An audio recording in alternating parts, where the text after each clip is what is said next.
one of the questions that I was told to ask you is that are you going to have any role directly to play in this government in the next 4 years? Everybody serves at the pleasure of the president. And what I mean, okay, so let me twist it. You can't catch me like that. You're not saying what, I mean, not late. Not late. But were you ever called upon so far? Because there was a time it was being said that you probably would be the chief of staff rather than my cousin, and we were thinking that you probably, even though I was praying for you, that you should just take some rest for God's sake. That's what I pray for. But we'd like to know, were you ever offered any? So I think your prayers have been answered. I'm resting. But also, again, this is a tricky one. So that there might be some changes, and you might just jolly well be called upon. So I don't get ahead of myself. As I said, everybody serves at the pleasure of the president. But you are available. Everybody serves at the pleasure of the president. I knew you did. But so, since you've had time to reflect, I'm wondering if you've also had time to reflect on the last 7 months. It's been tough for the citizens. That much I must tell you.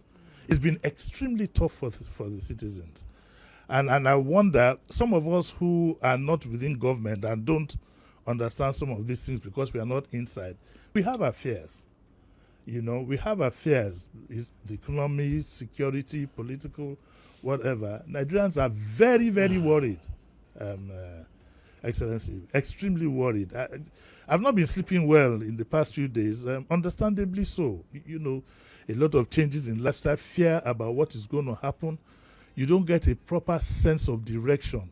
You don't know, in which direction you are headed.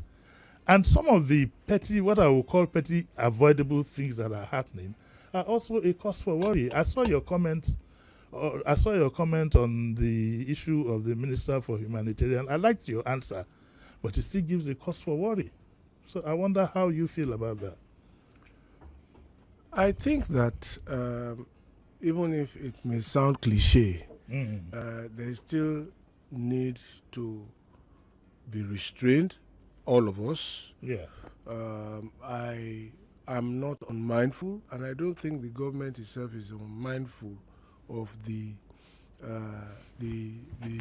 challenges that people have had to deal with.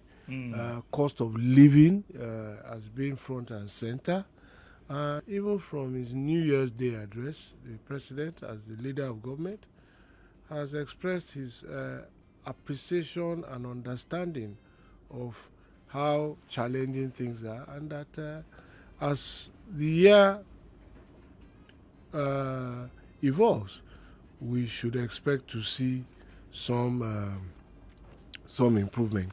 Let us understand that we're in the 22nd or 23rd day of the year, so things are settling now. The budget just been passed. I am not aware yet whether monies have been released to the ministries as is usually done to start work.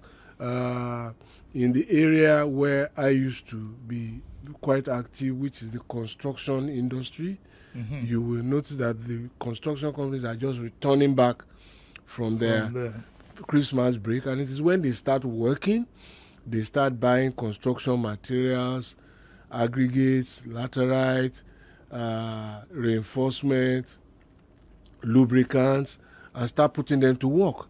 That small businesses who supply them will start earning money and passing the money down the value chain. So that is one side of it. The other side of it is that I think also that we must understand that there's a settling in period for every government.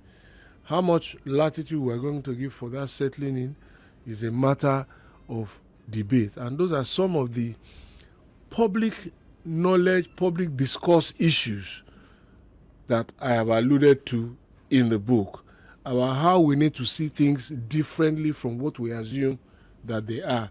So it's essentially an effort to share my experience and to bring it live to people to say this is what it really looks like, not what we probably thought it looked like. And to then leave people to make their discerning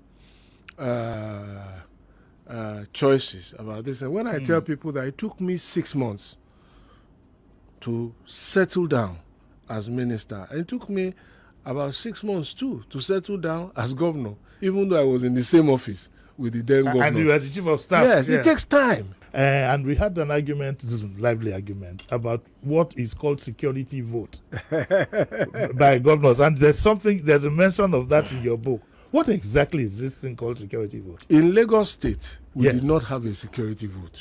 Really? We didn't. Adeleke was telling his Osun people that they should be happy. That, I find it so it's when I tell people, sounds incredulous to them. I say we didn't. What we had was that all matters relating to security equipment yes, were funded under the global capital vote. really. So if you wanted to buy a car for policemen, if you wanted to buy weapons for them, it comes to council based on the threshold, financial threshold. We Yes. approve it from Governor Tinubu's time right through my time. At least I can speak for those people because and I'm sure I suspect that is the same thing that has carried on unless radical Are you changes. sure? I expect so, because that process allows everybody to then know what's happening. So we're buying cars. So it goes to budget office after we have approved it in council as a government that we should buy this thing. It goes to budget office and they issue you what is called an AIE, which is the acronym for Authority to Incur Expenditure. The impression we have, for example, is that some security issues demand cash. This person here or that person there, that it demands cash. And therefore the governors have they have this big amount of money that they can dip their hands in. And Governor Adeleke, I didn't have that experience. You didn't have that experience. So I can't speak to it. But it's not as if it could be the same all through. You see, okay, some developments have prompted me to ask, what is the level of corporate governance in the subnational governments? Yes. And that's important.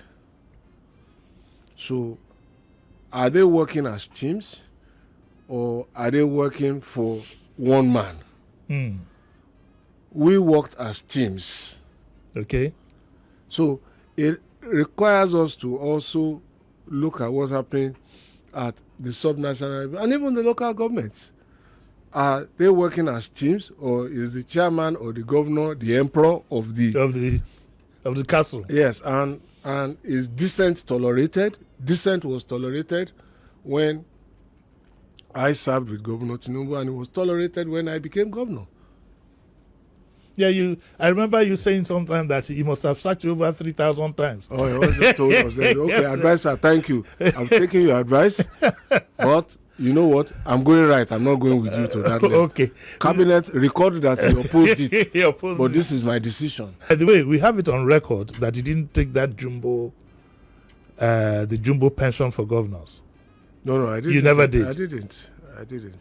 I think what you get now is just about 500,000 or so. Yeah, thereabouts. And you see, every time I think that we should focus the conversation on more important issues than sir. It is vital. Well, I would be shocked if I didn't ask you that question. I see the importance about how former public officers are recompensed, if you like. Yes. But understand this. One perspective to look at this is that in many institutions across the world, once you serve for 10 years, you become pensionable. Yes. I served Lagos State for 12 and a half years. So in that sense, we can look at things. But in the other sense of, we are taking an undue share of what is the state, I am not a beneficiary of that.